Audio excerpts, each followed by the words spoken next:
Are you concerned or worried at all about the tax increase? Sure. Yeah, there's a lot of big projects going on in the city, so quite concerned about that. With the school and the water, and now potentially more tariffs and things. So sure, it's absolutely a concern. Yeah. And any candidates that you're rooting for or that you think will represent some of the issues that are important to you? I had Buddy called me up directly ahead of the election and had a great conversation with him, so I've got high hopes for that, so I'm looking forward to it. Speaking of the school budget, what are your thoughts on the proposed school budget this year? Do you think 14.6K is enough to teach a student? What are your thoughts on what they propose? Thank you for your facts. Yes, so our per pupil spending, we are very grateful for the state of Vermont to have passed Act 127, which is a law this is its second year in existence that gives weighted per pupil, basically corrected the weights and made them more equitable. So we do believe that our investment and citizens of Burlington, their investment in our per pupil spending is equitable and yes, the factors that go into our spending and our budget, healthcare costs are our largest investment, our personnel and our teachers and our staff. And so I really would call upon the state and our state leaders to address the rising healthcare costs. It's been double digits for the last 3 years, and it's not sustainable. I usually mail in a ballot, but this year it was a complicated ballot and I needed to think more about it and a little longer, so I came to vote. Most of the funds were for things like infrastructure, and I'm a real supporter of public infrastructure, and so I voted for those items. I thought it's critical for a city to do that part of what needs to be done in order for us to have housing or economic development or parks or recreation or anything. You need to have good, sidewalks and sewers and water and all that. So that was all on the ballot. I was supportive of that. I think both Buddy and Jen are great candidates, and I'm excited they're running. And it's big for us to have a new city council person in the role they're filling. So I think that's exciting.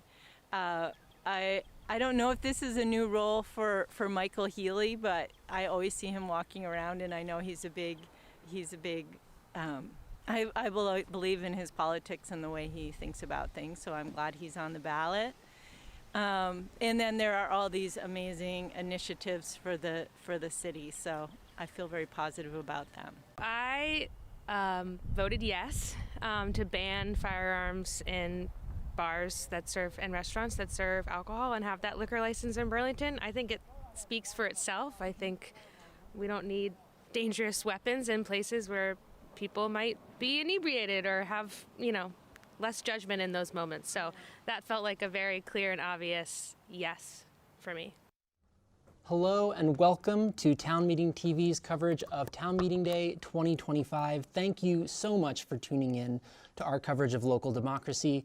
My name is Bobby Lucier. I'm joined by Debbie Ingram, and we are here tonight to unpack the results of the election that happened today. The polls have just closed a little after 7 o'clock. And we have, of course, election results for you in Burlington as well as South Burlington, Winooski, Williston, Colchester, and Essex. But we've got so much more, Debbie. We've got interviews with the folks that were on the ballot today. They'll be stopping by our studio to speak with us. If they were elected, we'll hear what their priorities are for their coming term. We'll hear from you. We just heard from a couple of the voters in Burlington in the South District, and we'll hear from many more of the voters who came out to the polls today. And Debbie and I will be here to explain the nuts and bolts of the many questions that were on the ballot in Burlington and across our coverage area that have real serious impacts on our communities, on our ability to grow, on renter protections, and on so much more. We've got a tour of the Burlington wastewater facility, which you didn't think that you had to care about until today when it was right on your ballot, and it's also going to be on your water bill in the coming few years if that bond is passed. We'll get into it all, but Debbie, what are some of the big stories that we're looking for today? Well, we have some interesting contested races in some of our cities with regard to their either select boards or city councils, their legislative bodies. So Burlington has two contested seats that are very interesting that we're following. There are ones in the East District, and we have Ali Schachter, a political newcomer and the development director for the Flynn, running as a Democrat against Kathy Olwell, a progressive who is formerly a Burlington School Board member and has been around in a variety of different roles in the community. So that's one we're interested in watching. And then in the South District, Joan Shannon just recently gave up her seat there, and that has been a kind of Democratic stronghold. But that is contested. Buddy Singh is the Democrat, and he is running against Jennifer Monroe Zakaris, who is the progressive in that district. And this is very interesting, the city council races in Burlington, because the balance of power right now is even between the progressives and the Democrats. If Mark Barlow has become a Democrat since being an independent, he's in the North District.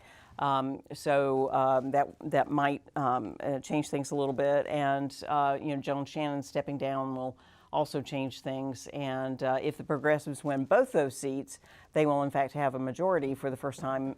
It will have progressive majority on the city council and in the mayor's office.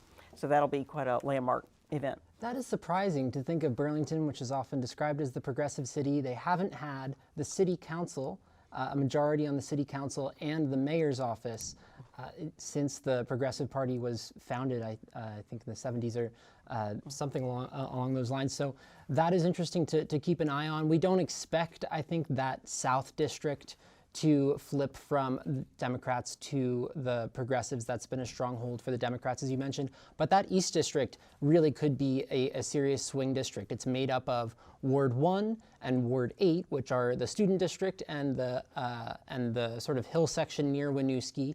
And the two councilors in those seats are progressive, Carter Newbeezer, and I believe the other one is Ward 8, that's Mark Broderick. But then the seat that is up for grabs in the East District, because Tim Doherty, who was a Democrat, has stepped down to become a judge in the Vermont state courts. So really interesting to see what happens there. And then we've got some contested elections outside of Burlington as well, Debbie. Yes, we do. So in South Burlington, there is a contested election. The incumbent Elizabeth Fitzgerald is being challenged by Lydia Diamond, who is a strong advocate for BIPOC voices and for renters. And she's also the only candidate from the Chamberlain neighborhood, which is near the airport, which she feels has been historically underrepresented.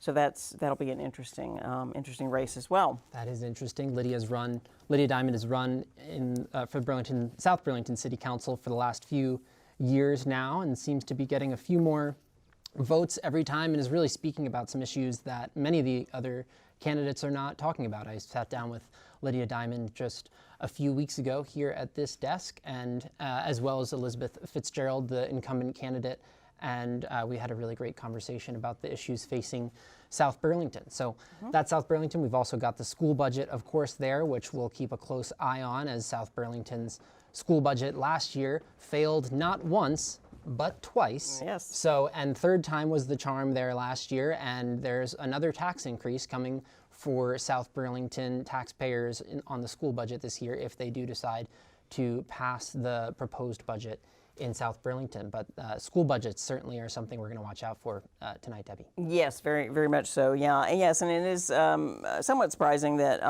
South Burlington went with a slight increase in their school budget, given what happened previously. But they'll see how the voters react. In some other places, school budgets have gone down. Champlain Valley Union school budget is the biggest example of that. They actually cut 40 positions, 40 positions to make a decrease in the overall budget, and then what they hope would be a decrease in property taxes as well. Absolutely. So a year after almost a third of school budgets across the state failed on town meeting day last year in the wake of tremendous increases in those school budgets. Can you walk us through, Debbie, just remind us what are some of the factors behind those school budgets skyrocketing and why it costs so much more to educate our kids in Vermont than it did just a few years ago?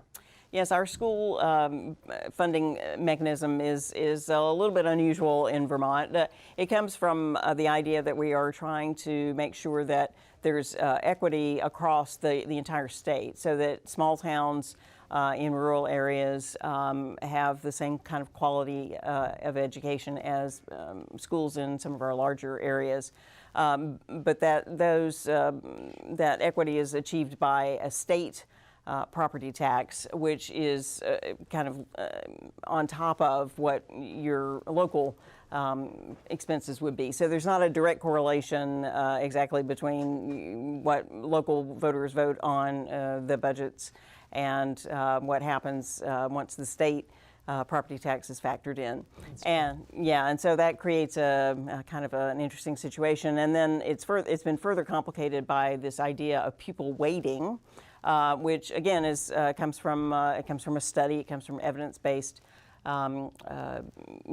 study that explains that some students with special needs or students who have are learning English as a second language they cost more to educate.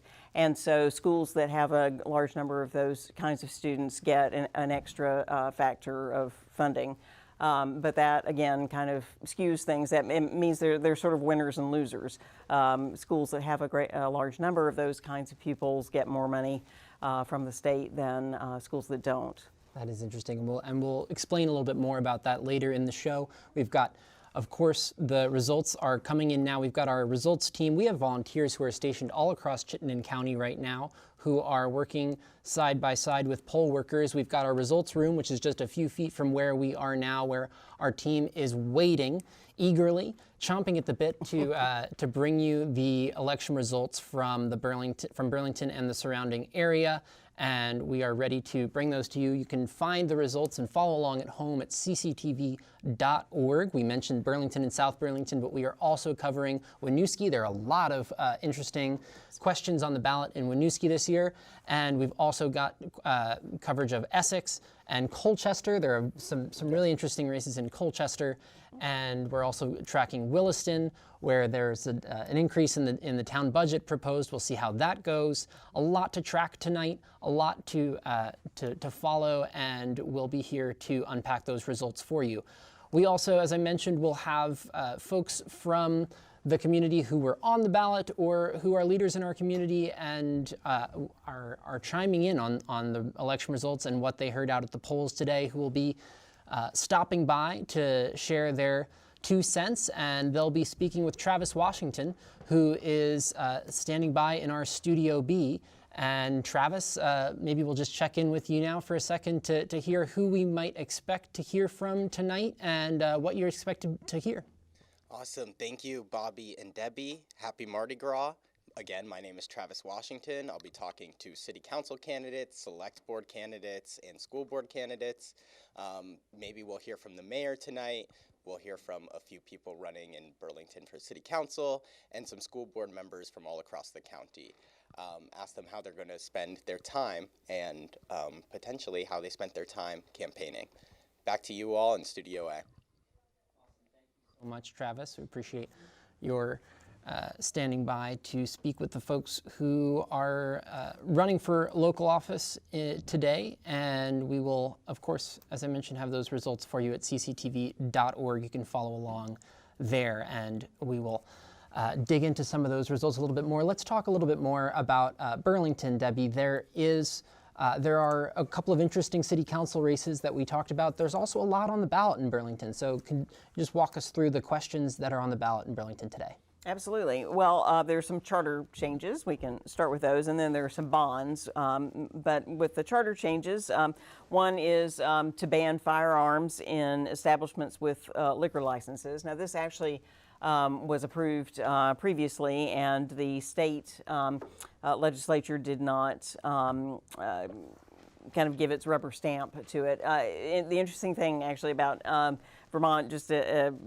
give folks a little bit of education quickly here, is that Vermont is what's called a Dillon rule state, which means that the state legislature actually has to empower municipalities to do certain things. In other states, they have home rule, which means that when a municipality votes on something, they can decide for themselves. But that doesn't happen in Vermont. So sometimes people expect that state legislators will, if the local voters have voted in something, of course they'll just go along with that and they'll honor the vote. But state legislators don't really look at it that way. Having been in the state legislature myself, folks really take it very seriously, and sometimes they don't want to do what the towns want them to do. So in any event, this whole thing about firearms will be taken up again. And then also there's one that allows the city council to redistrict without state approval every 5 years based on the census. So that would be kind of a little way to streamline this Dillon rule conundrum that they have. And then the third one is the city council would be able to regulate rental notifications and periods. So the idea behind this is that it would expand opportunities for people who might have might have disabilities or lower income, who might have trouble finding housing, and trying to get them to stay in their housing longer. Right, and interesting that renter protections is on the ballot in Burlington, given that just a few years ago, I believe it was just cause eviction, which was passed in Burlington, but met that snag that you talked about. Is that right, Debbie? The just cause eviction, which is a renter protection, was passed at the local level in Burlington, but was not able to make it through the state legislature, and so we don't have just cause eviction in Burlington, even though it has been adopted or has been approved at the local level. That renter protection is also on the ballot in Winooski. I do want to jump in here, Debbie, because we have our first results of the night, and it is from Burlington. Okay. So the South District, this was the seat that belonged to Joan Shannon for a very long time. This was Buddy Singh running for election against Jen Monroe Zakaris, and there are two districts here that we need to lump together. So that is Ward 5 and Ward 6. This is the south end and the hill section there. And that is Buddy Singh and Jen Monroe Zakaris. Right now, it's looking like Buddy Singh has a very sizable lead, the Democrat. That's not surprising here, but Buddy Singh with just over 1,000 votes to Jen Monroe Zakaris with just over 300 votes, and that is coming from Ward 6, Debbie. Yes, that is, it's quite a big lead, and as you say, not surprising, since that district has been held by a Democrat for quite some time. That is interesting, and we'll also, just as we're keeping track of some of the bond votes that we didn't even really get a chance to talk about quite yet, but we are looking at, for example, I mean, as I'm looking here, you have the same sheet that I do, I think, don't you? Yes. Yeah. So I think we've got pretty overwhelming yes votes on all of the charter changes here, at least from Ward 6, with the exception, Debbie, of that last one, which is the renter protections that we talked about. Yes. And there is still a lead there, 732 votes in favor of rental notification being in the hands of City Council, and 523 votes against, the rest of these being otherwise pretty large leads for the yes vote for these charter changes and ballot questions. And the bonds, yeah. Yeah, and that's and we didn't mention the bonds, but maybe we'll talk about them in just a minute. Okay. We did mention, of course, that Buddy Singh and Jen Monroe Zakaris are two candidates running for City Council, and there are 4 candidates running in contested elections for City Council that will determine the balance of power on the City Council in Burlington. We'll hear from those candidates right now. We invited those folks into the Town Meeting TV studios for our candidate forums, which we host every year, and we'll hear how they introduce themselves in that candidate forum series. I am a mom of 2 kiddos who go to the Sustainability Academy in 1st and 3rd grade. I live with my husband Mike in Ward 1. And I work downtown at the Flynn, and I walk to work every day, walking from Ward 1 through Ward 8, right downtown to the Flynn. And I love working at such a pillar of our community, and something that I think brings out the best when we're all sort of laughing and bopping our heads together in community to music. It really reminds me of the best parts of Burlington. I'm a retired social worker by profession, and I have worked both at King Street Youth Center and Sarah Holbrook Community Center. I have served on the Burlington School Board for 10 years. 4 years I was in Ward 7 in the New North End, and 6 years from 2016 to 23, I was from the East District. And I have also worked at and started the New North End Youth Center. I'm running for City Council because I want to show up for my community. This is an especially challenging and divisive time. And rather than kind of back off, I want to lean in, and I want others to lean in with me. And I think that I bring some key skills, perspectives, and leadership skills to the table that are really well suited to the moment in Burlington. And you know, I've been knocking on a lot of doors, having a lot of conversations, and every one of those conversations is like a mini job interview. And it's just reinforcing the idea that I want to do this, that I think I'm good for it, and that I can get the job done. I've been in Burlington for a long time. You know, I've grown to love Burlington and care for this community in a variety of different ways. I spent 18 years on the Marketplace Commission, and I got to see firsthand how the business community intersects with city government and how important it is for economic vitality, having rooms and meals and gross receipt taxes take the burden off of regular households.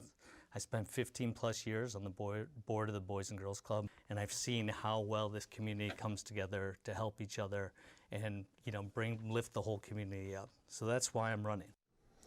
That was Buddy Singh, the Democrat, running against Jennifer Monroe Zakaris, the progressive, in the South District of Burlington City Council. And as we mentioned, we do have partial results from the South District. Buddy Singh with a significant lead with Ward 6, which I would imagine Ward 6 being slightly more Democrat-leaning than Ward 5. So maybe some hope there for Jen Monroe Zakaris to make up some ground, but a big amount of ground to make up there, down by about 700 votes in the highly Democratic-leaning South District, the former Joan Shannon seat there.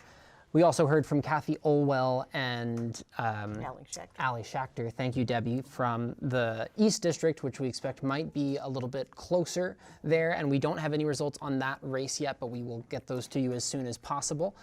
We also have some bond questions on some big bonds, some big investments here in the oh, and I'm seeing, okay, so we're actually able to now, I think, call this race the South District race, Debbie. We've got the Buddy Singh in Ward 5 has 1,200 votes to Jen Monroe Zakaris with 500 votes there. So it does look like Buddy Singh is going to, is elected to the City Council. These are, of course, preliminary results, and that just shows what you're looking at now doesn't have the numbers that we just described, but they do reflect a pretty heavy margin for Ranjit Buddy Singh, the Democrat, in the South District. So that seat probably staying Democrat, Debbie. It looks that way, yeah, definitely, and in a very decisive manner. So, yeah, that's, I'm sure the Democrats are relieved that even without Joan Shannon, they're able to retain that seat. Yes, and the other one that I think we're keeping an eye on, which I mentioned, this big investment in Burlington's infrastructure and wastewater systems, Debbie. So what is this? Let's talk about this big, it's $152 million. That's a big price tag. Yes, that is, yeah, there are three bonds, and the $152 million one is referred to as the Lake Revenue Bond. Yes, it's $138 million for wastewater and $14 million for stormwater. These are things that are kind of, well, almost even distasteful to talk about, but they're very, very important, right? Exactly. So, yeah, and they're particularly distasteful if you don't have enough money to invest in them to take care of them. That's so, true. yeah, so it would be quite an impact on people's water bills, water-related bills. A 90% increase, they're saying, over 5 years. But again, very, very important investments to make. Very important investments. We've seen all the construction happening in Burlington right now. There's a lot going on. Some of it spurred by the federal investment in infrastructure a few years ago. But we've heard from the mayor and the folks in the Department of Public Works that this infrastructure is very old and it's crumbling. And at the same time, at the state level and in Burlington, the conversation around housing and our ability to expand as a community and to offer more housing is deeply linked to our stormwater and wastewater and sewage systems. So this is, while on its surface, of course it is an investment in our water systems, but it seems probably deeply linked to Burlington's ability to grow. Absolutely, yeah. Yes, you have to have the infrastructure in order to build the housing and to support people moving in. It's very important, yeah. And did you want me to hit the other two bonds yes, too, yep, while we're talking please. about bonds? So there's also a general obligation bond, which is a $20 million bond. It requires a 2/3 vote in favor.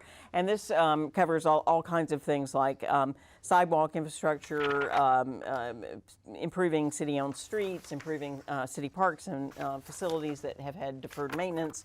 Also adding vehicles, especially electric vehicles, to the fleet. So all kinds of, again, not very glamorous kinds of things to talk about, but things that you need to have the city run well.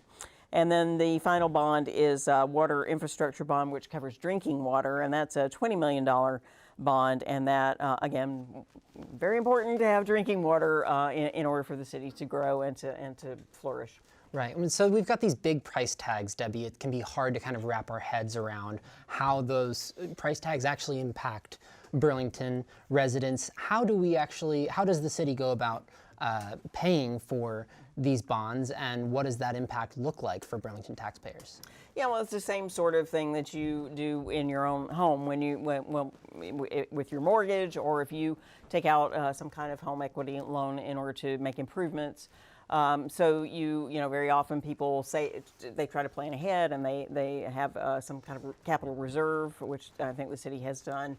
But then also you build into your budgets going forward debt servicing, so paying for the principal and the interest on the debt. So it's really very, very much like a homeowner would do. Right. In this case, for the big water infrastructure bond, it's the water bill that is going to be increased to pay that debt service that you can see here. This is the projected, if passed, which based on the results that we now do have some additional results from some of those other wards in Burlington, and it does look like this bond is on the right track to pass. But we also will see, if it does in fact pass, we've got a really significant increase in Burlington water bill.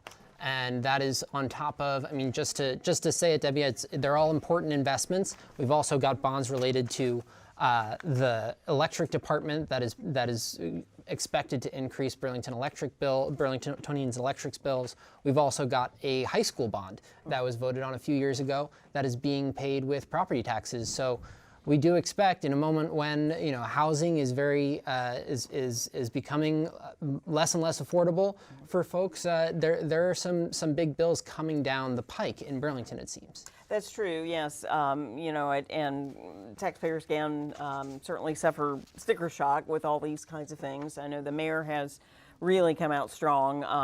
She did quite a lot of campaigning in favor of these bonds. But this is how municipalities all over the country pay for these kinds of things. They are really important foundational items that you need to have a city running smoothly and providing the services to people that people expect. So it's just one of those things where you feel like you have to sort of bite the bullet and go on. It's not like you're buying a Lamborghini. No.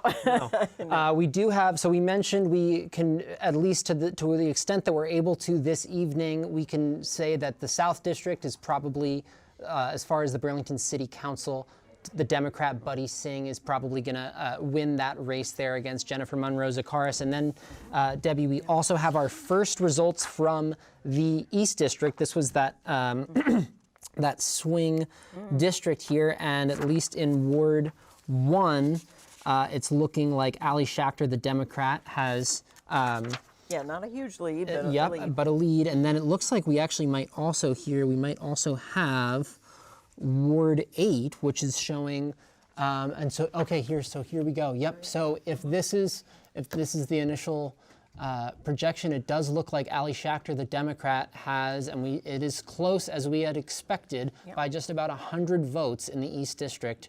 Ali Schachter, the Democrat, has secured that seat, is what it looks like, Debbie. Right. Yes. Yeah. It looks like the Progressive did a little bit better in Ward 8 than in Ward 1, but yeah, I think Allie's got a big enough lead to prevail. Yep.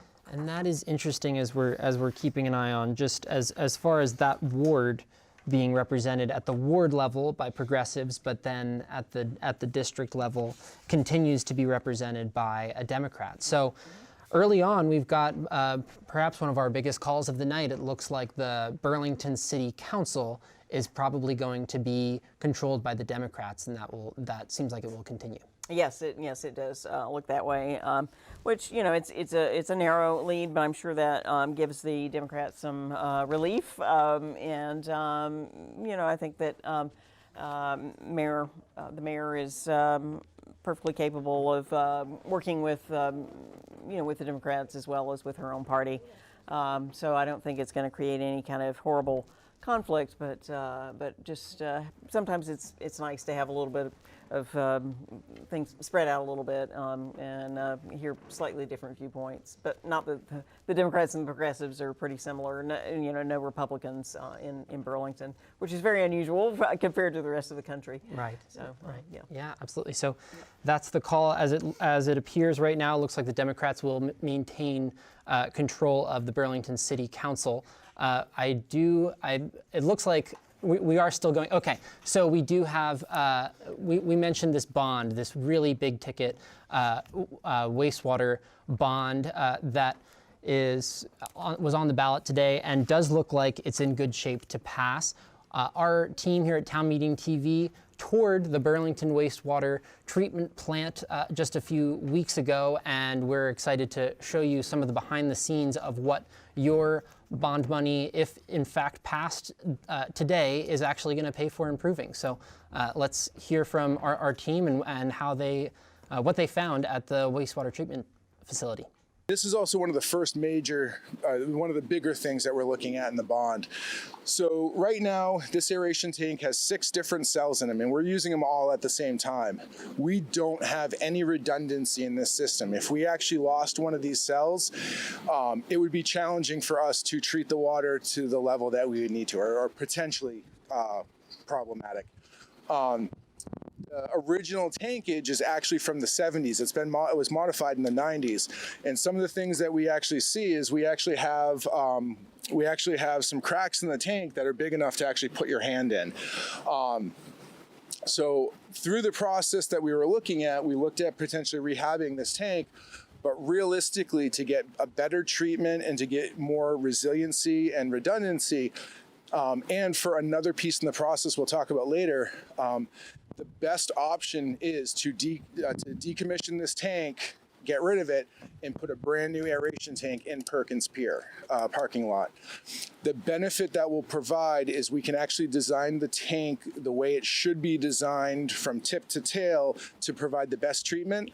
It will give us more redundancy, and there's some ancillary parts to it as well that should help with the odors around here, and even a piece of that is what should help with the keeping us from needing that third primary clarifier right now.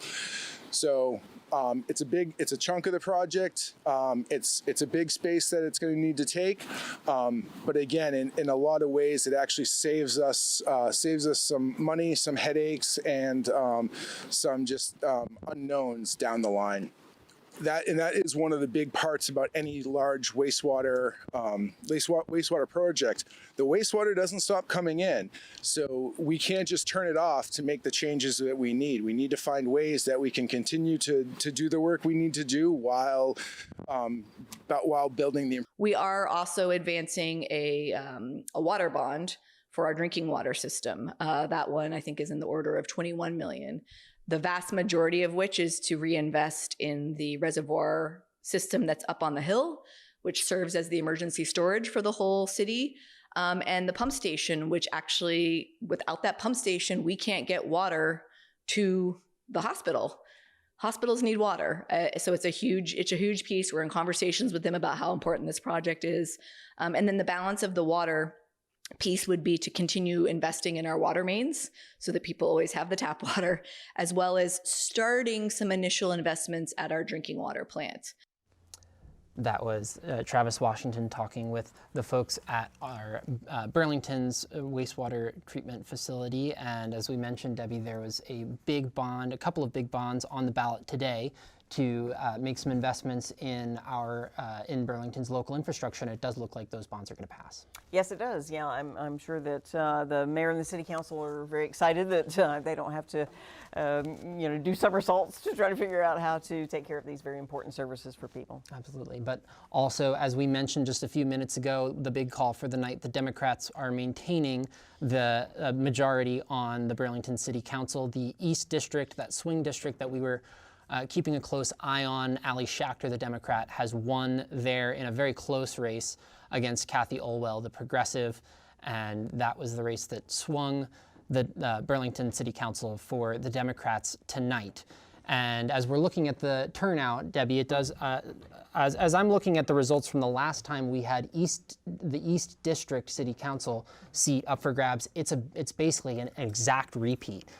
We had about 775 votes for Ali Schachter in this race, and then just 2 years ago, about 747 votes for Tim Doherty, and he did win by about 100 votes as well. Meanwhile, just last year when the mayor was on the ballot and the turnout was much, much higher, Carter Newbeezer in Ward 1 alone was able to get more votes, just about 800 votes, which is more than we're seeing across the entire district of both wards tonight. So turnout proving to be an issue for the progressives there. Yes, yeah, definitely. I mean, it's well, as a former elected official, it kind of is disappointing to me, to see that the turnout wasn't higher. It's just one of those things, unfortunately, when there's not a big race sometimes on a ballot, people just aren't paying quite as much attention. So, these races have been decided by a small proportion of voters, but they've pretty much aligned the same way that they did previously. Yeah, and I wanted to say it at the beginning of the show, Debbie, this was a big election. I mean, don't let anyone tell you otherwise. This was a big election, yep. And but some elections get more turnout than others, and that proved to be the case tonight. So we do have Burlington Mayor Emma Mulvaney Stanek, who is here standing by with Travis Washington in our studio. Travis and Ms. Mayor, I will turn it over to you. Thank you. Yes, I'm here with Mayor Mulvaney Stanek here. It's been a year since you've last returned. I want to ask you, first off, what were some things that surprised you that you really enjoyed stepping into this new role as mayor? Well, I've been joking with my team all day. I don't even remember a year ago because it was such a blur this election night. The candidates work so hard, and when you run citywide, it's an even bigger undertaking for yourself and your family and your team at the time. So I'm so incredibly grateful. Even almost a year into this job, the mayor starts the role in April, so I haven't quite hit a year mark yet. But I've learned so much about this beautiful city. I've really dived in deeply around all the inner workings of the city. We've put a lot of initiatives forward, even in year one, to really show how this city can really start to thrive and invest in itself, how we can really advance 3 big priorities that the city critically needs right now around community safety, having a system that's responsive and comprehensive, making sure we have ample affordable housing, as well as really doing our part on climate. And we're well underway. And in a month, I invite everybody to see the city, the big State of the City address that I provide in April. It'll be a good measure point about where we are and where we're headed. Wow, amazing. And talking about big initiatives, there are quite a few big initiatives on this ballot, a few bond items, especially the capital bond item. There's many infrastructure pieces in the city that need to be addressed. One that I kept hearing today during Exit Voices was public restrooms. Is there any plan for public restrooms using this capital bond or in the future?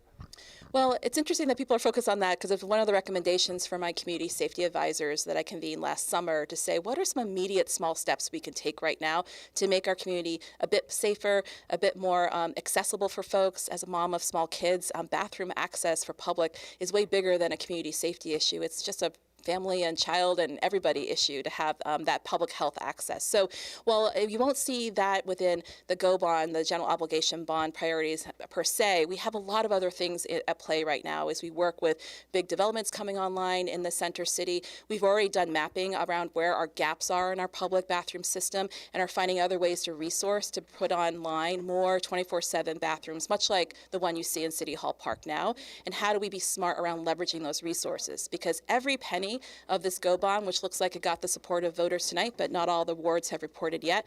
Every one of those dollars have already been really planned out for the critical infrastructure we need from a lot of deferred maintenance in our city. We own 19 different facilities. We have a whole fleet with 30% of that fleet past its age of best use.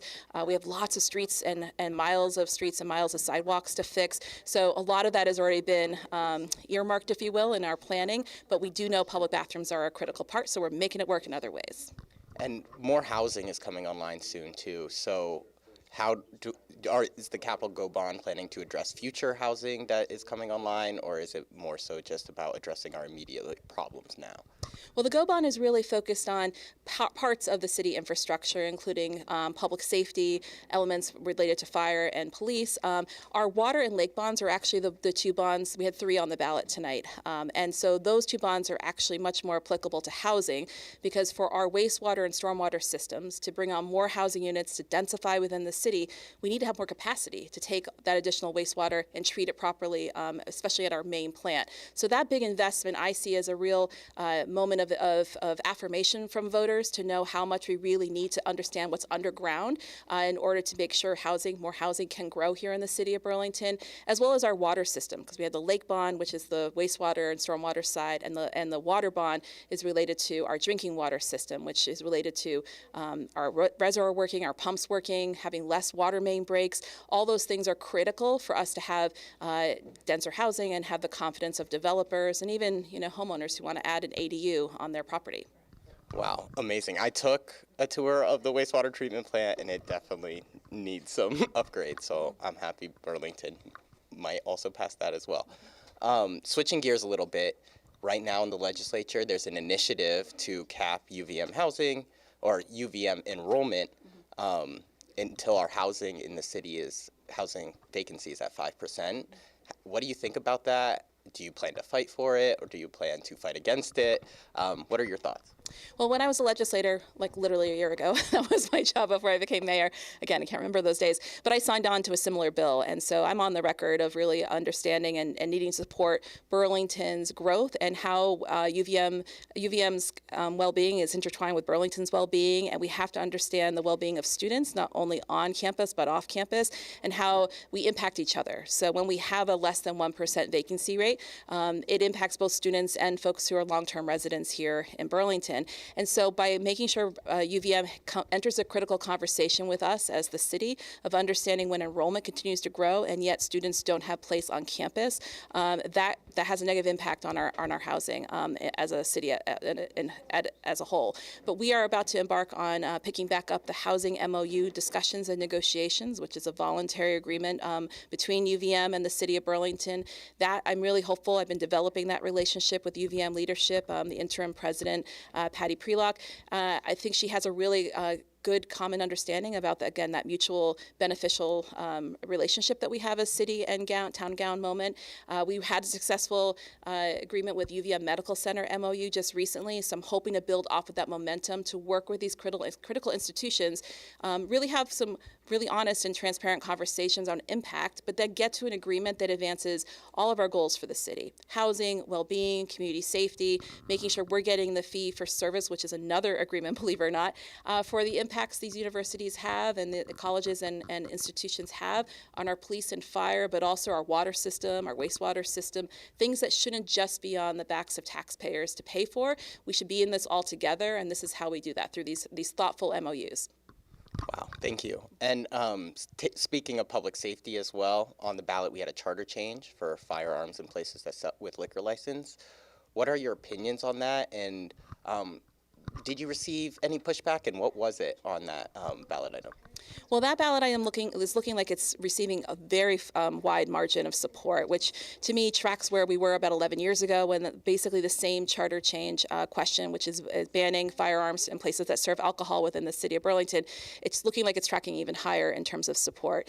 As we did outreach and engaged, especially downtown late night business establishments, bars and restaurants, I've had several conversations with folks, and they see this as a helpful tool. I wouldn't say it's 100% support. We are a state with pretty loose gun laws. I've long been a proponent as a legislator around making sure we have more common sense gun measures, because when we have easy access to guns, bad things usually happen. And right now, when we're struggling with the opioid crisis we have, there's a real overlapping of when there's guns, when there's drugs, there's guns, and vice versa. And more importantly, we need to put every tool. This is not the panacea of solutions, but this is one more tool we can try here in Burlington to make our downtown in particular safer. We know that the vast majority of homicides when committed, people were under the influence of alcohol. And even states like Texas have banned guns where people serve alcohol. And I never thought I would follow a policy that Texas, or Florida for that matter, have on the books. But that seems like very smart policy to us, and it looks like the voters here in Burlington are affirming that, which is really good news, because that sends us to the State House, where charter changes go next, with a really strong momentum to make the case to the Vermont legislature and then to Governor Scott about how important this is to the people of Burlington. And lastly, I kind of want to talk to you about after-school programs. We know late night downtown, there's a lot of teenagers. There's a lot of teenagers who are looking for things to do when downtown is largely just restaurants, bars, and cannabis dispensaries. What are some plans to address the needs of some of our youth to have a place to be social?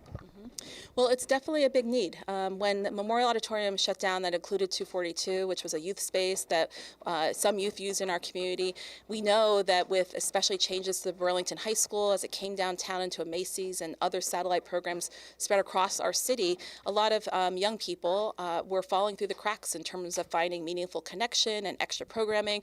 We know that there's barriers also for teenagers who can't drive yet to get access to after-school activities, be it athletics or other programming, because they lack transportation. We heard a lot of this when we held one of our community safety forums, where we specifically focus on youth and youth who are involved in dangerous activities and sometimes violence. So how do we get upstream to interrupt those kinds of patterns in those young people's lives and engage families and engage them long before there's an issue in terms of negative behavior or violence or crime in any way, shape, or form. So we have to do a lot more, and the city has partnered with the Burlington Youth Collaborative, which is a partnership between the school district, King Street Youth Center, Boys and Girls Club, these great partners who are helping to identify what else we can be doing to remove barriers. As I mentioned, transportation is a really easy one for us to think about as a community, but also they need space. They need space that in 2025 is appealing, and programming that's appealing to youth. What young people want to do today was not what I was into when I was a teenager, and so I want to make sure it's responsive and accessible for these kiddos so they have a better option than tracking into spaces right now where we have, frankly, a void of programming. Yeah, no oversight of what our youth are doing. Well, thank you very much for joining me here, and it's good to interview you a year later. I'm going to toss it back to Debbie and Bobby in Studio A.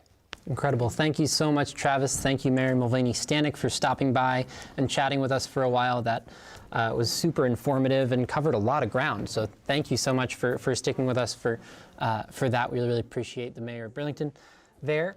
As we mentioned, we do have full results for the Burlington election the Burlington local election today, including all of those bonds and ballot questions and the city council race.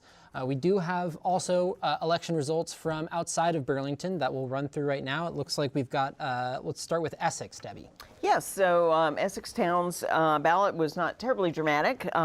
So they had 2 select board seats that were up for grabs. One held by an incumbent who was running for re-election, Kendall Chamberlain, who's been the longtime clerk there, and so he won. And then Dawn Hill Fleury stepped down and did not seek re-election, so her open seat has been taken by Shannon D. Jackson, a newcomer. And so the 2 of them will be serving on the select board. The town budget had a very small increase, and it did pass. It's a little over $16 million, and that was passed by the voters. And then there was also something had been separated out. The Human Services Contributions Fund was actually separated out of the regular budget, and it makes up about 1% of the town's spending. And these are things like that support their food shelf, or go to COTS, or STEPS, and Essex CHIPS, and different kinds of human services programs. And that also passed by a wide margin. And then there were several kind of what we would call housekeeping articles that covered things from how the town moderator is chosen to when the select board minutes are approved, which appointments are made. They're made by the select board or by the town manager, when and how the audit is released, these kinds of things. And every one of them passed by wide margins. Yeah, Debbie, only in Vermont can you go to your local election and vote on when the select board minutes are approved. That's right. That is incredible. That is democracy in action. That is democracy at work. So we do have the full Essex results at cctv.org. You can check those out. We also have Winooski results, and we mentioned we haven't dug into the elections in Winooski significantly tonight, Debbie, but there are a few really interesting questions. There's an uncontested race for city council, but I think perhaps more high profile, there were a couple of ballot questions that were really interesting in Winooski. What was going on over there? Yes, that's right. Yeah, there were 2 incumbents that are running for the city council, and both uncontested. But yes, the ballot questions are the most interesting thing. One was on just cause eviction, which again had been passed previously, but was voided due to some mistakes that were made in the legal process. So voters revisited that. And then there was one that came about from a grassroots campaign to get signatures to put it on the ballot, which it's been referred to as apartheid-free Winooski. And that passed. So that was a very grassroots-oriented kind of thing. That interesting there. That was a ballot initiative. I think that's part of a statewide initiative to try and get the apartheid-free community resolution on the ballot across the state. And that was the resolution, I believe, that was also brought was petitioned to be brought to the Burlington ballot, but was actually taken off the Burlington ballot by Burlington Democrats, who, as we mentioned before, have maintained a majority on the city council tonight after the election results that we just announced a few minutes ago. Mm-hmm. So interesting to see Winooski allowing that resolution, which asks public officials to end any and all support of Israel and for its actions against Palestine. And so that is an interesting one to keep track of. We did have a very, very a significant margin on that one, as well as the renter protections. More than 60 or 70% of voters in favor of an apartheid-free Winooski, as well as passing the just cause eviction resolution again for the second time to send it to Montpelier. And we are standing by. Oh, yeah. Sorry, just in Winooski, we did have one interesting race on the school board. Yes. That's true. Yeah, I just want to mention that was the only one that was contested. Was an open seat. Oh, my gosh. Yeah, and the 2 candidates, Emily Bowers and Kate Stadel. And Emily Bowers is going to barely by 5 votes take that seat. Emily has, she's a justice of the peace there and has a little bit of political experience. Kate really had no elected experience, so two newcomers, very interesting race, and just going to be decided by mere 5 votes. By 5 votes, and I'm seeing that there were 9 write-in votes there. Yeah, right. And so, boy, I mean, that is just, if that is not a testament to the importance of getting out to vote in local democracy, I mean, your vote can absolutely swing these local elections in very significant ways. So that is fascinating. We are, Travis Washington is standing by now with the mayor of Winooski, Christine Lott, in our Studio B. Travis. Hi, yes, I'm here with Mayor Lott. Mayor Lott, well, it's been a big day, town meeting day. You had a few things on the ballot in Winooski, some big things. First off, just cause eviction. Can you tell us a little bit more about that and how the results turned out? Yeah, so voters approved that measure in 2023 by 76%.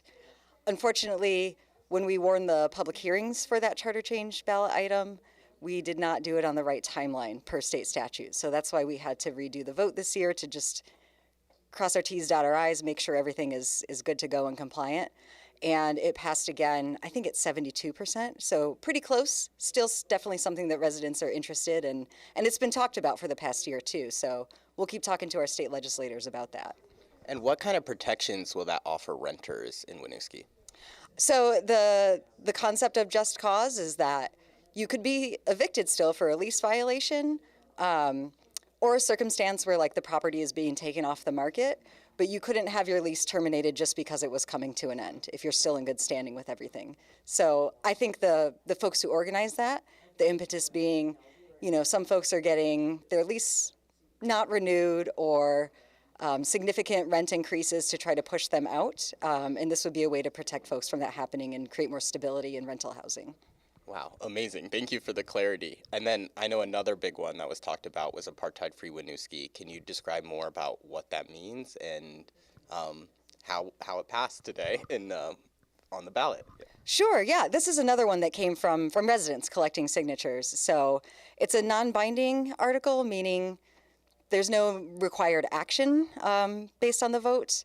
So I know some folks were organizing around that. I think, you know, for the purpose of using their voice and showing more broadly to the town, the state, nationally, that residents don't support the sort of apartheid occupation of Palestine right now. And that also passed with somewhere around low 70%. So pretty strong support for that in our community. Wow, you really know your numbers. We just put it up on screen and you got it. So you've been mayor for a while. This time you're not on the ballot. How has the experience been for the past year, especially with building the city budget? Were there any cuts or anything, or any pushback to what you've been hearing on any of our ballot items?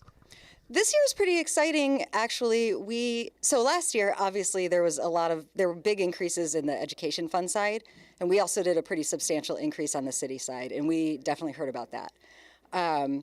Leading up to this year's vote, we did a lot more community engagement around the budget. So we conducted a survey, and we also went out into community events and spaces and did like an in-person activity to get a sense of what voters prioritize. And we heard from that very much that they value what they're receiving from the city and school right now, but that they're concerned about affordability. And so we went into this budget process for the city with sort of a level service approach. We didn't add new staff or programs in an effort to limit the amount of increase needed, but also to retain the services that we already have. So we came in just under 4% for the tax rate increase, and we passed pretty high, like 76% or something. So I think, you know, we heard from community members what they wanted to see, and I think we delivered on that.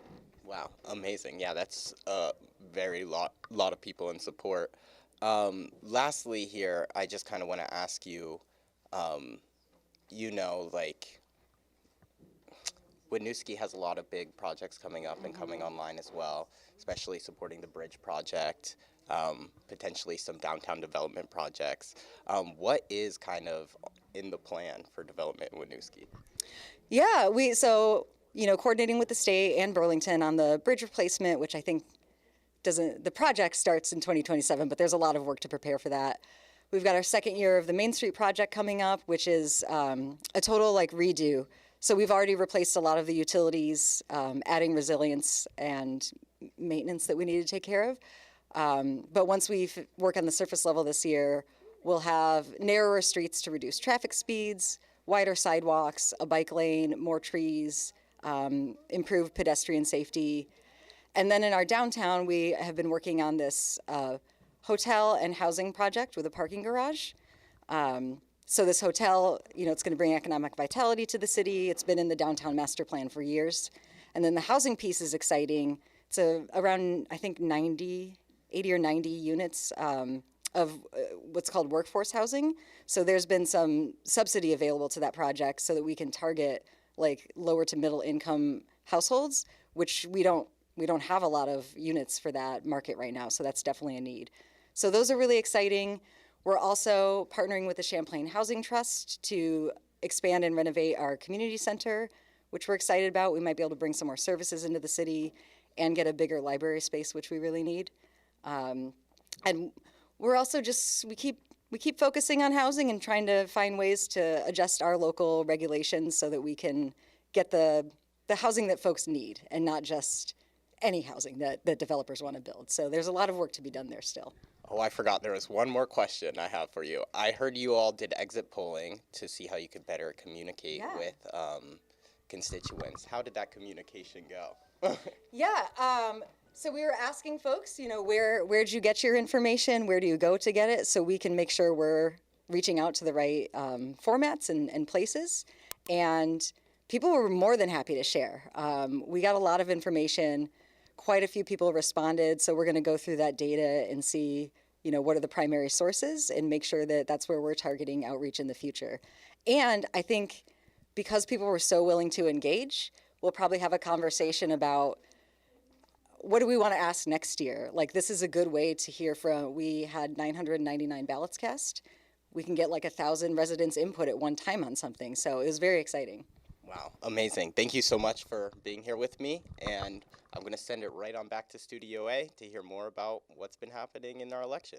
Great. Thank you so much, Travis. Thank you to Mayor Christine Lott for stopping by and sharing some of her perspective on the results of the election in Winooski today. As we heard and just announced, the no big shakeups on the Winooski City Council, 2 incumbents returning there, but 2 big ballot items passing. One, the apartheid-free Winooski ballot measure, which was brought to the ballot by voter petition, has passed by a wide margin. That is a strong condemnation from Winooski voters of the Israeli occupation of Palestine. And then also the just cause eviction measure, the renter protection that was on the ballot in Winooski a couple years earlier, has now passed yet again, and they will try it again after some sort of legal mishap fumbled the first attempt. So renter protections moving forward again in the city of Winooski. And so we talked about Winooski, we've talked about Burlington. We haven't touched on a couple of the other towns that we're covering tonight, Debbie, and let's start with Williston. Right. Well, the biggest question in Williston was about the town budget, because there was a significant increase in the budget itself, and it will result in an increase of 10% on the property tax. But what the select board was seeking to do is to add 3 new positions to the town staff. And these were recommended by consultants, and they're also really necessary because of the significant growth of the town. So the 3 new positions were professional HR, human resources director, and a patrol officer, because Williston's trying to move from 15 sworn officers to 20, and a social worker to be embedded to help take care of calls that concern folks with mental health challenges and substance use disorders. So the good news for Willistonians, or at least for the select board and the town manager, is that the town budget did indeed pass. It passed 1275 to 744, so that's a pretty good margin there. Yeah, pretty good margin. So I'm sure the select board is relieved. And then in other news, there were 2 select board positions open. One because longtime select board chair and former representative from Williston, Terry McCaig, stepped down after many years of service, and his seat was taken by Ellie Beckett, The story there is very interesting. Ellie is the daughter of the longtime town clerk Deb Beckett, who sadly passed away. She was in the National Guard and had been stationed in both Iraq and Afghanistan and had been subject to the burn pits and had contracted cancer and died. So it's kind of a sweet story that her daughter has now moved into the political realm. And then Ted Kenny is the current select board chair, and he was unopposed and got reelected. Also in the Champlain Valley School District race, there was a director position that was open because Angela Arsenault, the Williston, one of the representatives, stepped down, and Jean Sanchez won that seat, not by a huge margin, but that's a very close. That was a very close election, I'd actually say, Debbie. Yeah. Yep, definitely. And the interesting thing about Ms. Sanchez is that she is the wife of the former superintendent of Champlain Valley High School. So she was also endorsed by Angela Arsenault, who gave up that seat. There you go. So Jean Sanchez, the new Champlain Valley School Board member, is actually standing by with our Travis Washington. We'll hear now from Travis and Jean. Thanks so much. Thank you. Yes, I'm here with Jean. And Jean, I understand this is your first time in an elected position. Can you speak a little bit on your process, on how you got involved, and that kind of stuff? Well, I'm a longtime educator, multiple decades longtime educator, but my children are now finally driving and able to care for themselves. So now I have the freedom at home to be able to do something like this and be able to dedicate that time. I think it's a good amount of time. And so I have that freedom now, and I feel like this is really important at this moment in time. We have a lot of things going on with the state when it comes to education and how are we working with our kids and how are we evolving. I also come in from out of state. I was born and raised in Vermont, but then when I finished college, I took off and lived in different places for 25 years, and I just came back. And so it's interesting to have an outsider perspective coming into education here too. We're very into local control, and that's great, but it's sometimes good to just have somebody from outside. And so this was just a position that I thought was something I could do for the community and something I had added value to be able to bring to it. And so I tried, and it's cool. I was successful. And you're inheriting a school budget that a lot of people have talked about. A lot of people also showed up to support it, but a lot of people have talked about the potential tax increase and that kind of stuff. What are your plans to address concerns in this upcoming year and then also be building the budget for next year? I know this is your first time, but it's a big role. It is a huge role, and luckily there's a couple of people on the board who are financial planners, and so they have a lot of that influence. I think really the thing I can add is how are we using that budget and how is it being allocated and to whom it is being allocated to, and how are we following through with that accountability and making sure that we're paying for the things that we really need and those things are producing results. I'm a very much a result-oriented kind of person. So if we're going to have a budget increase, I'm willing to do that. And I know that a lot of people in our town don't have the flexibility to do that, but some do. But what are we getting out of it? That's the most important thing to me. Like, if we're going to increase this budget, what is the result that we're looking for? And I think that's one of the things I can bring into this is just those questions. Like, what are we getting out of this? And how are we going to know? Because I think by the next time we have to go ask the community for money, we should have some results. Right. And one thing that I heard from voters at the polls this morning was a lot of people concerned about the cuts that are potentially in the budget too. Can you speak a little bit more on those and where those concerns might be coming from? Yeah, I know at the town meeting last night, we talked about the budget cuts in Williston CVSD, which includes those 5 towns that are around Williston. And it was, I think, 38 full-time positions that were going to be eliminated. Many of them, about 20 of those, were people who are retiring early or taking early retirement. But I know that, like, I was just speaking to somebody today, and I realized that it's going to have a big impact on band at CVU, which I didn't realize. Like, that's something I didn't know about. It wasn't really communicated to us that the band teacher is going from a 1.5 to a half. I'm not quite sure how you can run a band on a half-time person, but we'll see. I'm not sure. But I think things like that are the things that you don't actually know about that are happening, and I think people would have a lot of interesting feedback on that. That said, as a community full of very bright people with lots of talent and lots of things, what we need to do is wrap around our schools and bring people in. So if we have to cut this band down to a certain amount, we have so many musicians in our town and around our school district. Like, We just got to bring people in to help our young musicians flourish, right? If that's not something we have a whole lot of. So I think if we can do that, we can make the budget sustainable and still not take away from the services kids have. But we got to come together as a community. Wow, thank you. And I have one more question for you, and that is, how do people like you get involved and actually end up on the ballot? We didn't have a lot of contested races, but how can we get more people involved in their community? Oh gosh. Well, I work at Burlington High School, so we try through high school, and we try to really, I think we should really increase the amount of civics classes we have in high school and the amount of engagement that we have in high school, student government, making sure that our kids are really excited about that, because then we can translate that down the road. I'm just hoping to kind of get out there and speak, what I'm sure I'll enjoy this for the next 3 years, and then I will just kind of tell everybody how much I enjoy it. Hopefully people will follow along as well. I think it's a time commitment, and so people need to prioritize their family and other things first. But once you have that freedom and ability to do it, it's, I think, a great thing to do with your time. Awesome. Well, thank you so much for joining me, and let's see what Debbie and Bobby have to say. Yeah, thanks so much, Travis. Thank you to Jean Sanchez, who has stopped by our studio to share her thoughts after she wins the Champlain Valley School District election and is the new school board member there for the town of Williston. And I know there was one thing that we didn't talk about in Williston, Debbie, which we want to get back to. Yes, I wanted to make sure we highlighted the fact that there was a vote on the Environmental Reserve Fund, which is basically a land conservation fund.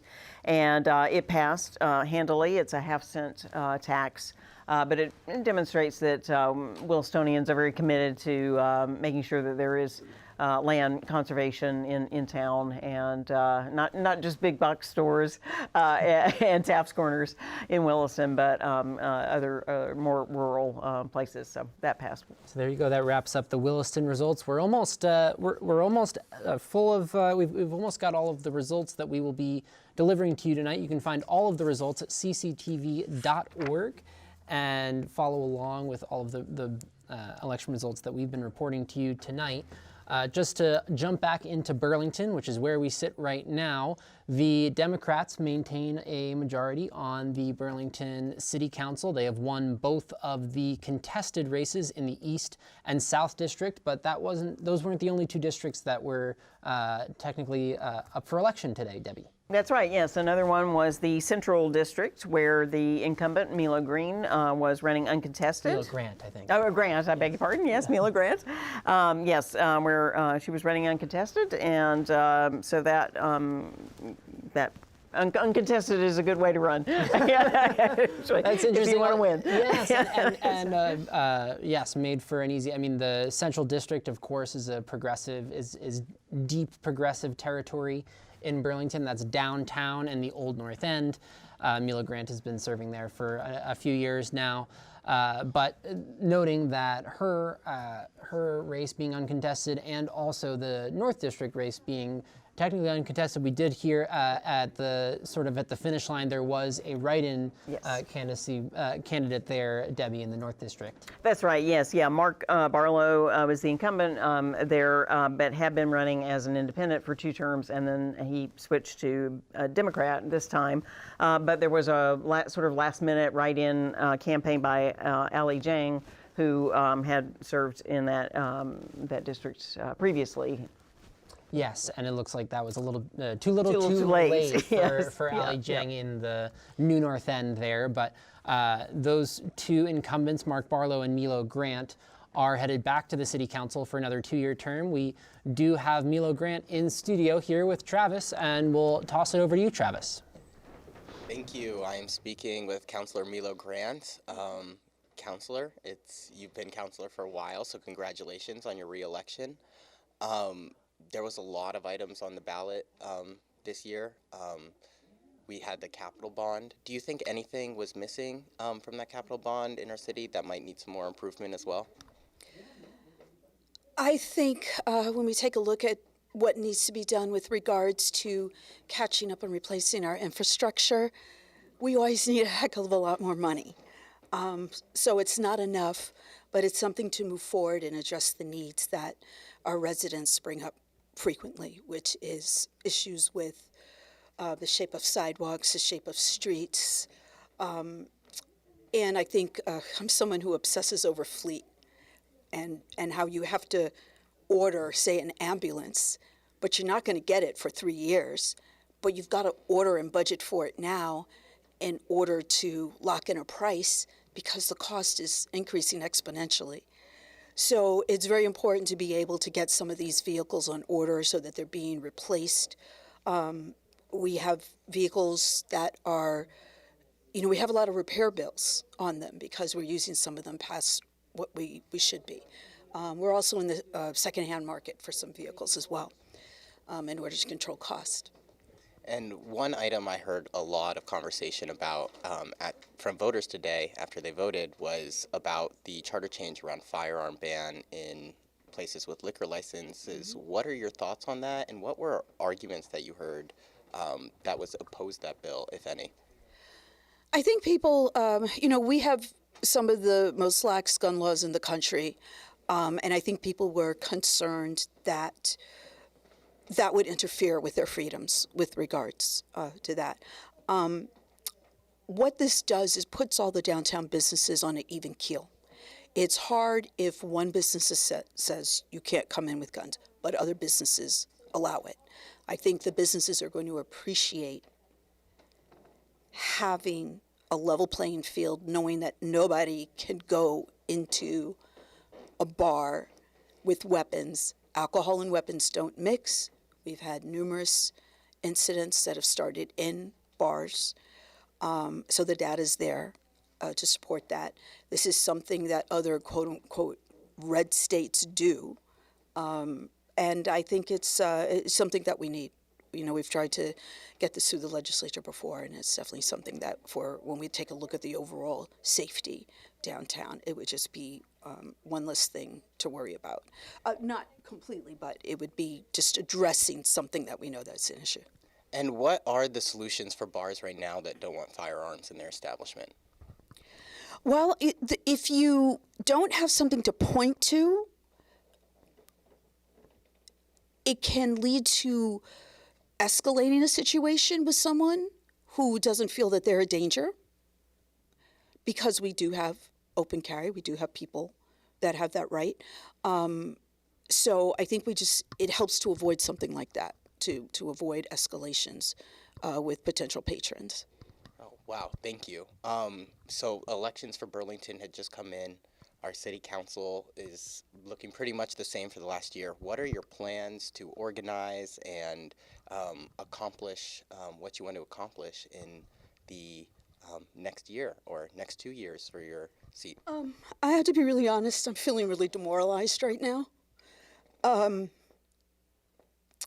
I want to thank Kathy and Jen for their very, very hard work during this election season. I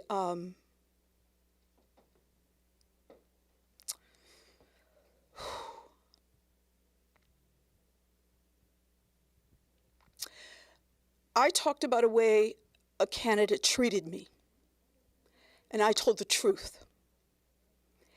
And I have emails that back up that truth. And I was attacked, and I was lied about, and the Democrats chose to send a citywide email lying about me, disregarding my feelings that I was entitled to as a Black woman, saying that I'm attacking a white woman and her family, saying that I was being negative when I was trying to inform people of something that was important for them to know.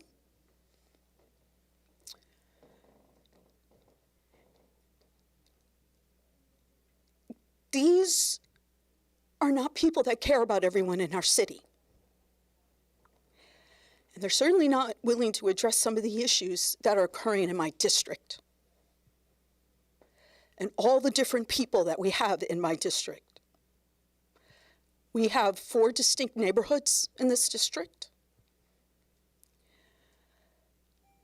We are the most racially and economically diverse. We are the most diverse in terms of the way people identify. And times again, we see votes that hurt people in my district. So I'm not feeling hopeful right now. I will be professional. I will work with the people who won. I'm not feeling good about working with people who openly lied about me, and I won't be silent about it. Nor should you. And I thank you for being patient with me. I do agree with some of the things that Mayor Emma Mulvaney-Stanek discussed. I'm gravely concerned about our children. We have children being targeted by drug traffickers. We have children who are seeing a lot. And we have people afraid to address real solutions that we need. We know what is not working. We have public safety resolutions that are brought to the council without consulting other members of the council, without fully consulting the mayor. The last one we just had, another one, not even consulting the state's attorney, when it had something in it saying, hey, the state's attorney was not consulted before it was published at the last minute on a Thursday before a Monday meeting. And I have an email confirming that. They were consulted later that weekend, but that's not when you do that work. That's not when you do that work. We have a new chief, an interim chief coming in, and we need to be 100% behind this man. He needs time to go in. He needs time to evaluate the issues. He needs to read that internal officer survey so he understands the internal leadership issues. He needs to have a plan. He needs to come back and, well, why are we voting on resolutions when this man hasn't even sat down yet? It's irresponsible. And I'll leave it there. I'll have any other questions that you have, but I just, I agree with so much that Emma Mulvaney-Stanek said. We are really thankful to have her, and we all need to support her. And that is not happening. Anyone watching city council meetings can see that that is not happening. Well, thank you so much for sharing and being here with me. It's troubling to hear that bigotry is existing and perpetuating through all levels of our government. But I'm going to toss it back to Studio A for now so that they can keep giving us more of a recap of what we've been seeing. Thank you. Great. Thank you so much, Travis Washington. Speaking with Milo Grant, the progressive city councilor there, who's reelected to a 2-year term on the Burlington City Council representing the Central District. She, of course, is running unopposed in the Central District, but her party, the Progressives, did not fare so well in today's election and have continued to be the minority party in the Burlington City Council. We'll hear from the Democrats on the Burlington City Council in just a moment, including Democratic candidate Mark Barlow, who's a newly minted Democrat, was an independent for many years in his service of the New North End and representation of the New North End. Up until this election when he became a Democrat. We will hear from them in just a moment. But first, Debbie, let's talk about the numbers in Colchester. We have some results here. Yes, yeah, Colchester had 3 interesting races, 2 on the select board and 1 on the school board, all contested. The first select board race I'd like to talk about is Jackie Murphy, the incumbent clerk, was challenged by Amy Vetters, and she won pretty handily. So the incumbent is returned in that race. In the other select board race, there were 4 candidates running for an open seat. It was left open when Tom Mulcahy, the vice chair, decided not to run again. And Paul Pecor won that race with 1,000 votes. His next highest challenger was Rob Mazza with 700, and then Ralph Perkins with 627. And there was a 4th candidate as well. So that's pretty impressive in a 4-way race. That is interesting there too, Debbie. You don't often see the last name Mazza on the losing side of an election in Colchester. That's true. That's very true. Yep. So that'll be interesting. I understand Paul Pecor is a teacher Yeah, we wish him well as he starts his time on the select board. Absolutely, and we do have our partners out in Colchester at LCA TV who are hosting their own election results show out in Colchester tonight, and we'll hear just a quick snippet from their program now. Before we take a little break here, Jackie Murphy is returning to the select board in Colchester. Paul Pecor is joining the select board. Ben Yusey Hines is returning to his school board seat, as is incumbent Nicholas Longo. All 4 articles this year in Colchester have passed. We'll get into those numbers a little more in detail in a few minutes, but school budget and town budgets both pass. We're going to take a little break. Thank you very much to our friends at LCA TV in Colchester who are covering the election over there. You can tune in to their stream for more in-depth coverage of the Colchester elections, but we skipped over a school board race that was contested there, Debbie. Yes, yeah, that's a very interesting race as well. That was Nick Longo, the incumbent. Nick is the director of the Burlington Airport. He was challenged by David Tomasi, who is a person who has 3 doctorates. So there was no lack of talent in this race, but Nick Longo did prevail with almost 70% of the vote. And then, as our friends were saying, the other interesting things were the town budget and the school budget. Looks like the school budget is passing, not by a very wide margin in Colchester, but because there was an increase, but it is passing, and so is the town budget. Yeah, and look at that. So that is one of the closer school budgets that we've seen tonight. We mentioned school budgets. We're going to keep a close eye on those, as last year many school budgets across the state failed after double-digit tax increases fueled by rising healthcare costs, the cost it takes to educate folks after the pandemic, which is extremely challenging, and then of course the federal funding drying up from after the pandemic, which has left many schools in the lurch, so to speak. So school budgets are a little bit more precarious than they might normally be around this time of year, but we do have, it looks like in Colchester, the school budget is narrowly set to pass, according to the numbers we have, and that also looks to be the case in South Burlington, Debbie. Although, actually, we only have, I think we're still missing one result there, so it's going to be close in South Burlington on the school budget. That's right. Yes, we have one polling place that has yet to report, so yeah. That's going to be a cliffhanger. And look at that. Yeah, so we've got the numbers in for the school budget right now in South Burlington. It was about an 8% increase for South Burlington taxpayers, 1,200 votes, 1,199 votes. Yeah, thank you. There they are. Yep. Just a handful of votes. And Center City is the one district that we're waiting for in South Burlington. So that is going to be really close. South Burlington school board members are crossing their fingers right now that the city center voters have come out in their favor. If not, that'll be the second year in a row that the South Burlington school budget does not pass on town meeting day. We'll keep a close eye on that. But for now, we'll turn back to the elections in Burlington, where the Democrats tonight have maintained control of the city council. We have with us the Burlington City Council President, Ben Travers, as well as newly minted Democrat Mark Barlow, who has won his election in the North District, standing by with Travis. Awesome, thank you. Yes, I'm here with Councilor Barlow and Council President Travers.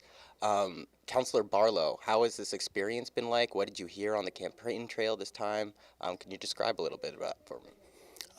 Well, as you may know, I was unopposed, so I ended up spending a lot of time trying to help some of the other races out and trying to educate people on the bonds. And I spent a lot of time educating people on how important the bonds were and what they meant to their utility and tax bills. And so I was really pleased that, Burlington voters, like they have been on many of the school bonds, when you demonstrate the need and make the ask, they're extremely generous. Amazing, thank you. And can you walk me through your decision to go from an independent to a Democrat this time around? Sure, happy to. This is the end of my second term on the council. The first term, I truly didn't caucus with anybody and found myself, asking a lot of questions to try to figure out what was going on as a first-term councilor. and I wasn't involved in a lot of the policy making that was going on. So when I was elected to my second term, I chose to caucus with the Democrats. So I had a seat at the table and could be part of policy formation and understand the decision-making process and try to shape things a little bit more effectively. And when Mayor Mulvaney Stanek was elected, I was elected the chair of our Democratic Council Caucus. So I've been chairing the Democratic Caucus meetings, and I've been caucusing with the Democrats, so I thought it would be disingenuous of me not to take the endorsement of the party this time. Amazing. And then what are your plans for this next term that you're about to be embarking on here starting today? Well, you know, I think it's a continuation of the hard work we have ahead of us in the city. You know, I've been all this particular campaign, I've been talking about how, you know, my North Star has been to try to get Burlington back to where it used to be. You know, we used to be always applauded as one of the greatest small cities in the country, and we had numerous accolades in the 90s and 2000s and 2010s even, and then now we're in the national news for our problems and our, you know, I think we just need to get back there. So, you know, continue the work, deal with our public safety crisis and our substance use disorder crisis, homelessness crisis, and also keep an eye on affordability, because I think that's it's been a concern, and that's becoming a more critical concern for a lot of Burlington residents right now. And what solutions do you have to address our public safety and our addiction use crisis? Because, I mean, those go pretty much hand in hand. Yeah, so what are some solutions you might have and be able to bring to the table? Well, on the public safety side, I think we're making headway. We're, I think the department feels more supported. We've recently lifted the cap that was imposed on that department. It's the only department in the city that had sort of an artificial cap. All the other departments in the city, their staffing levels are decided by, the budget and, the need. And so we've sort of put the Burlington Police Department back on par with other departments so that they can grow as they need. And I think that was well received by the rank and file there, who think that they need a department that's probably significantly larger than we have now and larger than the 87 they were limited to growing to before. So that's one thing I'm really excited about. The mayor's choice of Sean Burke, to bring him back. He's someone who knows the department. I think that's also going to be well received. So it's, overall it's about demonstrating support for the department. And if they feel, if lateral hires from other agencies feel like it's a welcoming environment to come to with good leadership, they'll come. And that's what my hope is, that we'll continue to do that. With respect to the other ongoing sort of homelessness and substance use disorder crisis we have, we know we need to look to the state for more help. Burlington right now has over 80% of the permanent shelter capacity in the county. And why aren't other communities sharing in that burden? I think Burlington is disproportionately burdened by that. And so my hope is to advocate more effectively with the state to try to shift that dynamic some. Awesome. Thank you so much. Now, shifting gears to Councilor Travers, Councilor Barlow just outlined a few problems that the city has been going through. And the city council is going to remain pretty much the same as to what it was last year. What are your plans to work with the mayor and the minority party in this upcoming session? Well, first of all, thanks to you, Travis, and Town Meeting TV for your coverage of this year's election. As always, excellent. Congratulations to Councilor Barlow and to Ali Schachter and to Buddy Singh for their election victories this evening. As you mentioned, I, of course, am incredibly excited that as a result of that, the Democrats will maintain a majority on the city council. Over the past year, I think the mayor and I have had an important collaborative, cooperative, working relationship. We have our differences on the issues, but I think we see see the same issues ahead of us for Burlington. A need for us to continue rebuilding our police department, a need for us to continue to support the development of much-needed housing, a need for us to keep affordability in mind, particularly for Burlington's working and young families. And I anticipate over the course of the next year, we're going to continue to build upon that relationship and hopefully make more progress. Amazing. And then what is some of the big to-do for the next year until next town meeting day on your list? And what do you hope to steer the city council towards this year? Well, I named some of it just a moment ago, but we do need to continue to rebuild our police department. As Councilor Barlow mentioned, I'm incredibly excited by Sean Burke coming in as our interim chief, and I think it presents a great opportunity for us to continue to work on that. Our collective bargaining agreement for the police department is up for negotiation this year, and I think that is going to be an important milestone for us to attract new hires and perhaps lateral recruits to come here to the Burlington Police Department. And I think as we continue to rebuild that department, it's also going to allow us an opportunity to build other alternative resources to supplement that department, like our important community service officers, like the critical response team that our fire department has stood up for folks suffering from behavioral and substance use issues in our community. So these are initiatives that I think we can continue to build upon. We also have amazing housing development opportunities here in the city. I'm anticipating over the course of the next year, we should be able to sign off on a development agreement for our South End Innovation District, opening up opportunities for thousands of additional housing units in the South End, much needed right now, as well as looking at other housing and development opportunities across the city, which I think is going to help us to address both our housing shortage as well as our affordability concerns. So those are some big ticket items that I'm looking forward to over the coming months and year. And I mean, I asked the mayor this as well. Right now in the legislature, there is a move to cap the enrollment rate of UVM until Burlington has at least 5% vacancy. Do you support that?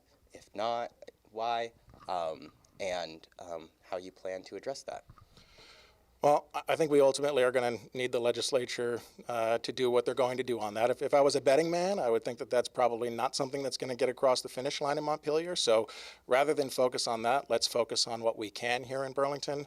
I'd love for us to pick the mantle back up on an MOU with the university where we work with them to build more student housing on campus, both for increased enrollment numbers in recent years, as well as if they do look to increase enrollment for both their undergraduate and graduate student population looking forward. How can we open up housing development opportunities and partner with them for them to make sure that they're meeting the housing demands of their student body? Amazing. Thank you so much, both of you, for being here with me. Let's hear what Debbie and Bobby have to say back in Studio A. Great. Thank you so much, Travis, and thank you to Councilor Ben Travers and Councilor Mark Barlow, who stopped by the studio tonight to share their thoughts on the election results. Councilor Barlow, of course, being re-elected to the City Council representing the North District, and Council President Ben Travers, who was not on the ballot but leads the Democrats, and so he's a happy man tonight. We're able to call the Democrats will maintain control. So split power there in the Queen City. We've got the Democrats controlling the City Council, and the mayor's office, of course, is with the progressives with Emma Mulvaney-Stanek. And we've also got the ballot questions. I think every single ballot question in Burlington also passed tonight. So right. That's interesting. That includes some big ones for including renter protections, an effort to ban firearms in bars, and a couple other things as well. Some big bonds in Burlington. So that is the recap for Burlington, and then let's take a look now at South Burlington, where we have, I think, complete numbers, of course, unofficial, but the best we're going to get tonight. And what are we looking at in South Burlington, Debbie? Right, so we had a contested select board, or city council, rather, seat. Elizabeth Fitzgerald, the incumbent, has won, according to our numbers now. She was challenged by Lydia Diamond, but Ms. Fitzgerald has taken that race. And the city budget was also at play. There was a small increase in that, but it looks like that is also winning. Mm-hmm. And we'll win. And then the school board budget is much closer votes. This, of course, South Burlington is the place where the school board or the school budget failed twice. The board did reduce staff by 15 positions, but there's still a small increase. So they were taking a little bit of a chance there, and it will result in a property tax increase. But it does look like that is going to just barely pass. Just barely going to pass there, Debbie. And it's interesting to just look at the comparison to last year. I'm looking at how many no votes there were. It looks like the turnout last year in South Burlington, especially for that school budget election, was significantly higher. Folks coming out against the school budget. And this year with, I think, a similar, well, actually, no, a significantly less lower tax increase in South Burlington, but still South Burlington voters skeptical about their property tax increases and are just barely by the skin of their teeth. The South Burlington School Board is celebrating tonight their school budget. And what else do we have in South Burlington? Right. Well, the only other city council race was unopposed. Tim Barrett, the incumbent in the chair, so he will return to his position. And then there were other school board races, but again, they were also unopposed, either incumbents or there were a couple of new people running for open seats. But the one seat, there was a one year remaining on a 3-year term, which was contested by 2 write-in candidates. But we don't. Oh, is that okay? This is the number. Yeah, these numbers are not accurate. We have heard very preliminary projections that Emily Hoffman is in the lead here, but we don't have vote counts for both candidates here. Of course, with a write-in race, it's much more difficult for the poll workers to count these, and so we may not know for sure who the winner of that election is until maybe tomorrow or even later this week. But we've just heard through the grapevine that Emily Hoffman has a good shot of landing that seat. We'll see what happens there. You'll have to check back. You can find all of these results tonight at cctv.org. As we mentioned, we have full results from Burlington, including the city council races and the big bonds and ballot questions there. We've also got results in South Burlington, Williston, Winooski, Colchester, and Essex. And that is only possible thanks to a mighty and widespread crew of volunteers and staff here at Town Meeting TV that make this program and these results possible. And we're so grateful for the folks who were out at the polls and were able to gather these election results. It's really incredible, Debbie, that we have so many folks. We're very lucky in this community to have a strong stable of folks who care very deeply about local democracy. And we saw with one of the elections today, I think one of the candidates won by 5 votes. Yeah, in Winooski, the school board race. Yep. That's incredible. Just 5 votes. Just 5 votes. And we've heard, the turnout was lower today than it has been in other years. There was a big I think, get out the vote campaign around school budgets last year that seemed to, and there of course was also the mayoral election in Burlington. That was a big one. Mm-hmm. But this year, still really, really important questions on the ballot. And we are always, as you know, here at Town Meeting TV, here to help you unpack and understand the nuts and bolts of your local democracy. And we're very grateful to the folks, of course, who power that work, including our volunteers. And we'll hear from a bit from one of our volunteers, whose name's Nick, who was one of the folks who helped us bring you election coverage this season. During the lead up to an election or town meeting day thus far, I've helped with various candidate forums. So whether there's candidates running for school board or state senate or even the United States Senate, the candidate forums have several cameras that record those forums, and I'm one of a couple people who helps run those cameras during those forums, so making sure that we're focused on the right people when they're speaking or able to get a wide shot of the whole group that's in the forum. So I've helped run cameras for forums, and I also had an opportunity to be in the studio for the general election, or the evening of the general election, when the results were coming in live from across the county, from across the state, from across the nation, and was able to help run cameras for that evening and that coverage as well. I think I've really enjoyed the people that I've gotten to hear from.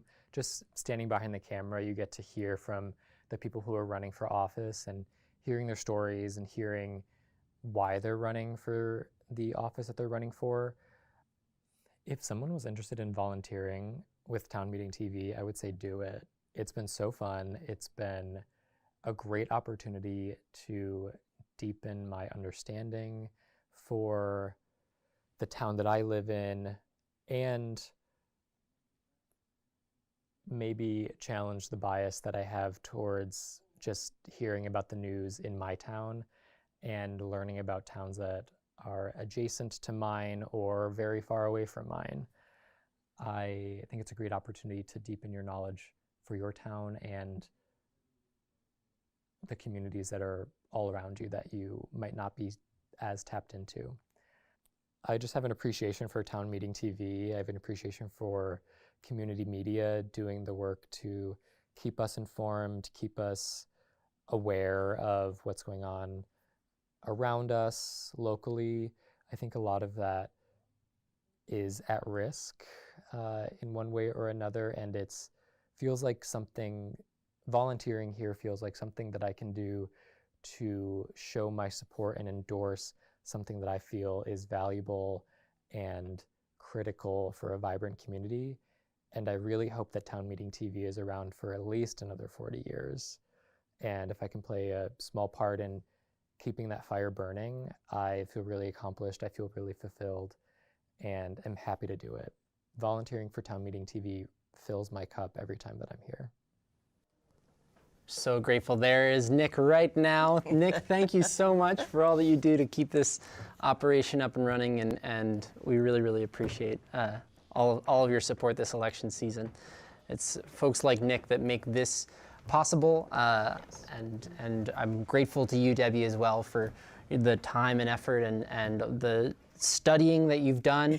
It feels like, you know, we really sit down and study for the big test. That's right. Tonight. We do our homework. We do our homework, and right. so that we can bring you the best information that we can to help make sense of all these election results. So thank you so much for tuning in. We are going to just recap the full results that we have for you tonight, which you can find at cctv.org, of course. In Burlington, the school budget has passed by a pretty significant margin there.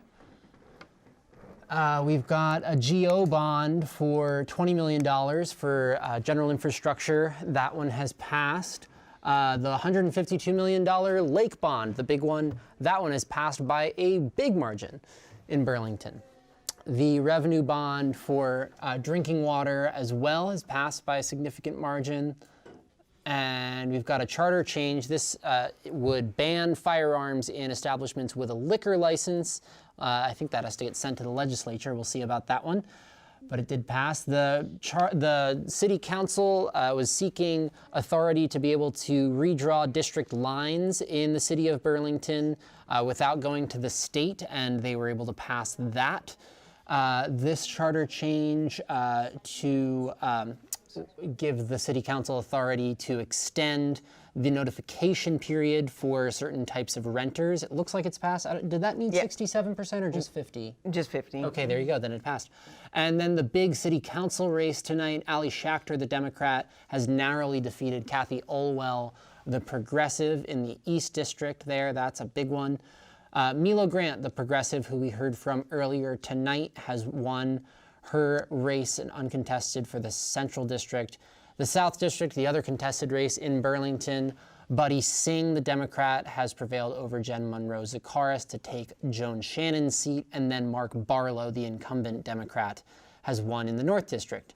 And then we've also got our Burlington school board members here, which we'll run through, and you can find all of these. These were all unopposed, and you can find all of these results here on cctv.org if you're interested to learn more. So now let's hop over to South Burlington, where the city budget has passed by a pretty significant margin there. The school budget, and this was a big one. South Burlington voters did not pass their school budget last town meeting day, but they did just by a hair pass their school budget this year. And Tim Barrett, the chair of the South Burlington City Council, is heading back for a 3-year term. And the incumbent Elizabeth Fitzgerald has prevailed over challenger Lydia Diamond. Lydia, I will say, gets more and more votes every year in her challenging race. She's run 3 times now. These are 2 candidates running uncontested for the South Burlington School Board, and we'll see that those folks are both elected. And then we have, I think this is where we've got the wonky write-in race, maybe. That's true. Daniel Boyer is also elected to the, yes, and then this is the South Burlington School Board seat where we can't actually call this election for sure, but Emily Hoffman and Carolyn Lawrence, 2 write-in candidates, which of course makes the vote counting a little bit more difficult. So not quite sure there, but the Williston town budget, now we're turning over to this. Debbie? Yes. Weren't sure about this one, but it's a pretty good margin. That's right. Yes, and well, that particular thing on our screen now is about the Land Conservation Fund, and so that did well. Yes, and Ellie Beckett, who the daughter of Deb Beckett, has won a seat on the Select Board uncontested, along with the Select Board Chair, Ted Kenny, who was reelected. This was a close race for a school board seat in Williston. Jean Sanchez, the wife of former Superintendent Renee Sanchez, has won very narrowly a race against Steve Francisco for a seat on the school board there. And in Winooski now, turning over to Winooski, the city budget has passed in Winooski. And this is a city article to accept funds from non-property tax sources. Kind of a housekeeping. Just cause eviction was on the ballot in Winooski. There's a renter protection that has passed by a significant margin. Yet again, we'll see if they can avoid any legal wonkiness or fumbles this time. Apartheid-free Winooski, this was also a big one that was highly contested in Burlington, passes with a significant margin in Winooski. And then we've got stipends for school board members and the president of the school board in Winooski. That passes. And the school budget in Winooski, which has increased a little bit, but results in ultimately, I think, maybe just a slight decrease in property taxes for Winooski residents. And also the Winooski voters have created a school board debt reserve fund. And the 2 incumbent candidates running for city council in Winooski, Bryn Oakleaf and Charles Judge, are returning to the council, along with school board chair Robert Millar. And Emily, this is the one. Yeah. If you want to talk about to your friends about why local democracy is important, this race was decided by just 5 votes, and in a year when fewer folks turned out than we might have expected or than we saw in past races, it can come down to just a few votes here, and Emily Bowers has won this seat by just 5 votes over Kate Stittel. Another school board race uncontested, Alyssa Ravlin has won that race. And now moving over to Colchester, the town budget has passed by a significant margin, and the IT reserve fund has also passed. And there was a communications reserve fund also. Reserve fund. And the school budget in Colchester, this one was very close as well, but it looks like this will pass. School budgets are looking better this year than they did last year, Debbie. Definitely. And this was a close race for couple of close races for select board there. Paul Pecor beating Rob Mazza for a select board seat. And then Nick Longo, the director of the Burlington Airport, has been reelected to the Colchester School Board. And now we're moving over to Essex, and I'm going to pass it to you, Debbie, to walk us through Essex. Okay, yeah, the town budget passed by a pretty wide margin. And in Essex, the appropriation for the Human Services contribution, which they separated out from the main budget, also passed by a wide margin. And then they had a great many articles that were kind of housekeeping articles. So this one increases the capital reserve fund. It passed. This one amends the charter regarding the role of the town moderator, and that passed by a wide margin. This article amends the charter to change the approval time of the select board minutes. How many people read the select board minutes? But that passed by a wide margin. This article is regarding appointments made by the select board and the town manager. It also passed. Here's another one to require mailed notice of the town auditor and annual report, and that passed. This amends the charter to amend a subchapter about real estate appraisals, and that passed by a big margin. This one removes the description of transacting business for annual meeting, another bit of housekeeping, also passed. This one is for de minimis changes that include wording, formatting, and spelling. Yes. Aren't we glad that we get to vote on these things in Vermont? That passed by a big margin. The select board 3 years, there were 2 3-year seats. Shannon Jackson walks in to an open seat, and Kendall Chamberlain is reelected as an incumbent. And is that it? It is. So those are all the results that we have for you tonight. We are so grateful for you tuning in and spending the evening of Town Meeting Day here with Town Meeting TV. And it's been a real pleasure to work with you, Debbie, on this program. I feel the same way. Thank you so much. Yeah, it's been wonderful. And if you're watching this, honestly, I mean, you know, this was a lower turnout election. If you're watching, it means that you are tuned in. You are a champion of our local democracy, and you need to call up 20 of your friends the next election that we have and make sure that they go out and get out and vote. And but thank you so much for continuing to tune in and to support Town Meeting TV's coverage. Thank you also to our underwriting partners who this program would not be possible without. We're very grateful to those folks who support this programming and make this election coverage possible. And we're grateful to the staff and volunteers who have made this program possible as well.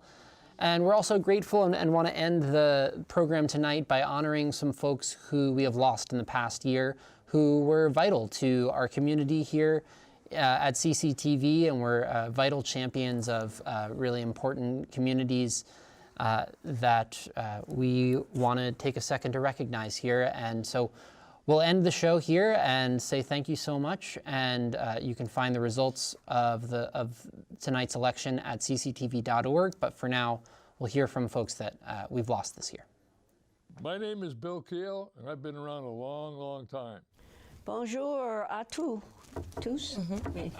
My name is Sandy Baird, and I'm here with What's Going On, which is a citizen journalist program talking about the news and the current events of the day. And we are honored this morning to have 2 guests from the Democratic Republic of Congo. Welcome, Brenda, to Channel 17 here in Burlington. Anybody can do what I'm doing.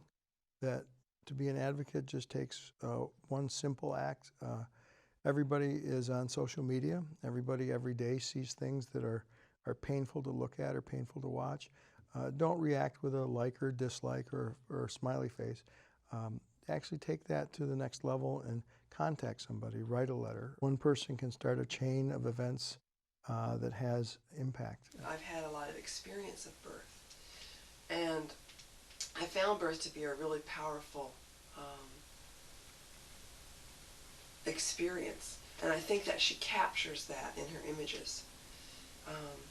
She captures the strength of it and the connection between the people who are there, especially in a setting that's more natural, such as the home. Minority Leader Don Turner of the Republican Caucus. Thank you, Rob. Hi, Don. How you doing? Good. Thank you very much for having me on, Rob. Well, thanks very much for being here with us. My vision is to reconnect the voter to what you're actually paying, instead of letting a community in Chittenden County vote a huge increase and one in southern Vermont with no increase, but everybody pays. It's an honor to serve Vermont as your Vermont State Auditor. We're a small and focused office. We only have 12 people total, and we believe in the guiding principle that if you improve, like Doug said, if you improve government performance, you're going to improve the lives of Vermonters.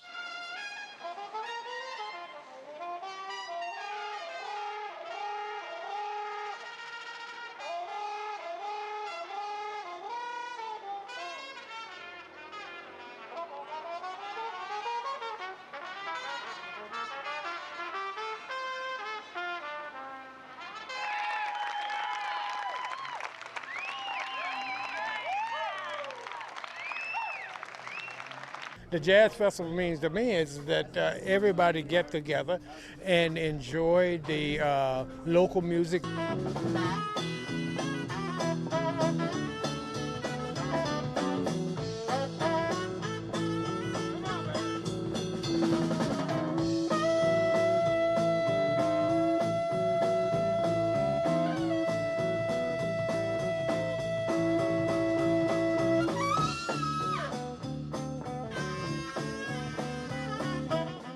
Hello everyone.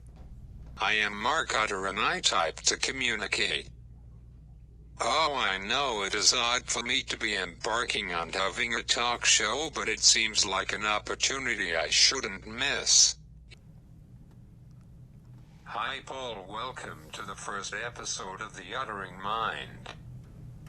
I am so delighted to be here with you and one of my communication partners, Emily Anderson. I'm Dick Mazza, and I own and operate Dick Mazza General Store in Colchester. It's been there for 56 years. My dad and I started 56 years ago. And I've had been very fortunate to have the opportunity to serve in the Senate in the Grand Isle Colchester District. We call it Grand Isle Chittenden District for the past 26 years. Good evening. I'm Lauren Glenn Davidian here with another episode of The Media Makers. Our guest tonight is Judy Simpson, who's the morning anchor and general assignment reporter for WVNY, that's Channel 22. Judy, you're our first guest from Channel 22, and we're very glad to bring you here. Well, it's nice to be here, thanks. You know, you'll go home at night and you'll think about people that you've met and stories that you've done, and you'll say, wow, you know, that was pretty amazing, or I really felt good about it, or I didn't. But when you're there doing it, you just don't have time. For anyone who's interested in transit, please use it. I say this whenever I speak to environmentalists now, because we're all talking about it, but most of those folks are not writing it. Exactly. And not just occasionally. Make that your routine. And you might find you can actually do without a car. I am car-free since 2002. Living in Burlington is the reason I could do that. We're trying to work through what transportation will be like for the twice as many people over 65 that the state will have in the next 20 years. And will they have access to the transportation system in the same way that they do now? And we know that the reliance on the automobile for many people will be less than it is now. So we're looking at things like rail and public transportation with a little more emphasis. Well, the boathouse itself was 28. But we had another camp before, right. And before Daddy got the boathouse ready, he used to bring the boats over from the old camp and bring it where we are. This is where we are now. That's 1928. 1928. Yes. That's my mother in the car. Yeah. We appreciate you all coming in. Charlie and Chris, you guys are one of a kind, you know that. And tell him that again. Yeah. How did you come to connect with this organization? Well, I can't say I walked in the door and said, film me. I mean, I think it was somebody at the beginning who said, we want to do, and I mean, this is going to be an experience for me to see how you put me on your film. Yeah. But I have been a friend of Lauren Glenn's, I mean, almost since we came to Burlington, and have always really liked this whole, what she's and the rest of you have created. And so it's part of the civic fabric of Burlington, and so to be a small part of it is terrific. I hope we keep alive all these fond memories of Burlington back in the day. Things seemed different and more fun and great memories. Thank you, Channel 17 and Lauren Glenn Davidian, for nurturing this kind of entertainment, local entertainment, here on Channel 17. Thank you and goodbye.